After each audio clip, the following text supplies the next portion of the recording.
मित्रांनो, अनेकांचा प्रश्न आहे की आम्ही वाई खंडाळा महाबळेश्वर विधानसभा मतदारसंघामधून गणेश केसकर यांनाच आम्ही का मत द्यायचं, आम्ही प्रस्थापितांना सोडून गणेश केसकरच्या पाठीमागं का पळायचं, असा अनेकांचा एक समज आहे किंवा अनेकांचा प्रश्न आहे. तर ऐका मित्रांनो, गणेश केसकर यांनाच मत का द्यायचं?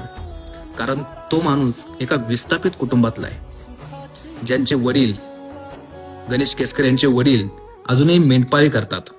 त्यांचं संपूर्ण कुटुंब या सगळ्या वातावरणातून राहिलेलं आहे. विस्थापितपणा काय असतो जो मेंढपाळाच्या कुटुंबालाच माहिती असतो. कारण 6 महिने आपल्या घरी आणि 6 महिने बाहेर फिरावं लागतं, त्यांनाच माहिती असतं विस्थापित काय असतं.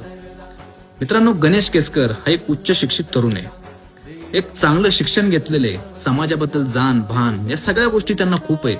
त्याच्यामुळं कुठल्या तरी एका अडाणी माणसाला काहीतरी वेगळं, त्याला तो का तर मोठ्या घरातून येतो म्हणून त्याला मोठं करण्यापेक्षा एका सुशिक्षित, एका चांगल्या विचारांच्या आणि ज्याच्या मनात आग आहे, ज्याला वाटतंय सगळं सुधारलं पाहिजे, त्या गणेश केसकरांच्या मागं जायला मला वाटतं कुठल्याही प्रकारची लाज वाटायला नाही पाहिजे. असं वाटत असेल तुम्हाला की पुढे गेल्यानंतर त्यांना थोडा माज येईल, पुढे गेल्यानंतर ते थोडे हे होतील, पण मुळीच नाही. ज्या मुलानं आपल्या आयुष्यातली बरीच वर्ष या विस्थापिताच्या नजरेत घालवली आहेत ना, तो मुलगा कधीच बदलू शकत नाही, कधीच नाही.